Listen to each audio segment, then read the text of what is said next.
Cybercafé. Jafar, votre partenaire pour la DV Lotterie. Bala Kinshasa, Bala Brazzaville, Lelo Cybercafé Jafar, Tobengi Sibino pour la résultat où il y a DV Lotterie Autobetaki, Lelo est disponible. Donc, Moutounion surtout à Betaki DV Autopesa qui est accusé de réception.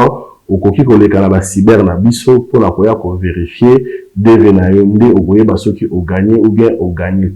Pour la bande ko oyo ba gagné, net boza kolanda wana na Cybercafé Jafar.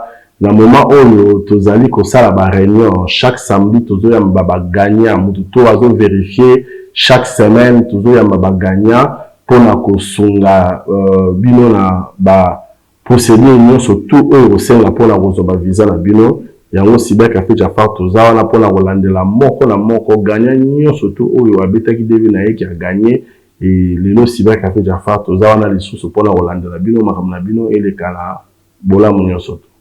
Boyebi Cybercafé Jafar ezali cyber oyo ine marabato kobanda na Kinshasa na kati ya États-Unis yango wana toyebisaka bino likambo prise en charge. Donc Cybercafé Jafar ndenge bomoni bandeko wana baganye baye kosolliciter ba prise en charge na bango pe tokosunga bango bino bato bozana ba moyen te boye na Cybercafé Jafar.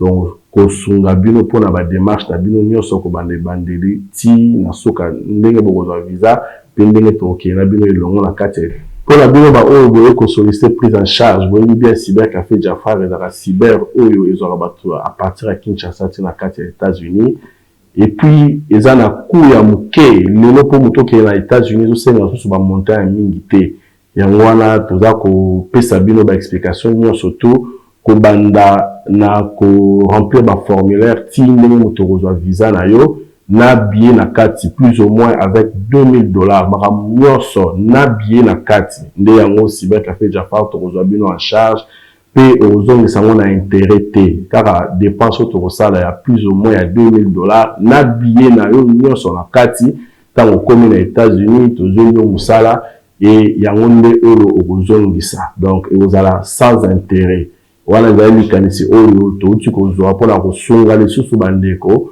oyo bapona kobeta DV na bango na Cybercafé Jafar tango ba gagné et toza wana pona kosunga bino avec $2000 biso tokotela yo na makambo nyonso tout na billet na kati kosala $2000.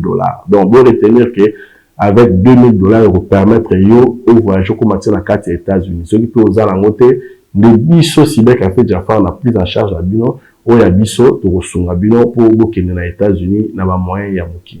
Pour la bagarre, surtout, vous avez adresse à biso dans la bon marché, ou à passe bureau la biso ezali, ceux qui vous connaissent la bon marché, Pénéaro, banque, ou au Cybercafé Jafar, bureau la biso ezali, là, tozo yamba bino, tous les jours, pour la souhaiter bino, pour la assister bino dans la démarche, ou nous surtout y a voyage.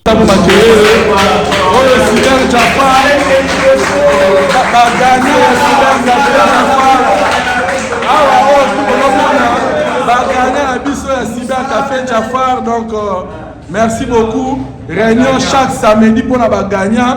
Toza awa chaque samedi tozo ya ba gagnant pour la réunion ba o bazo bima chaque semaine. Merci beaucoup pour la bino ba gagnant. Merci.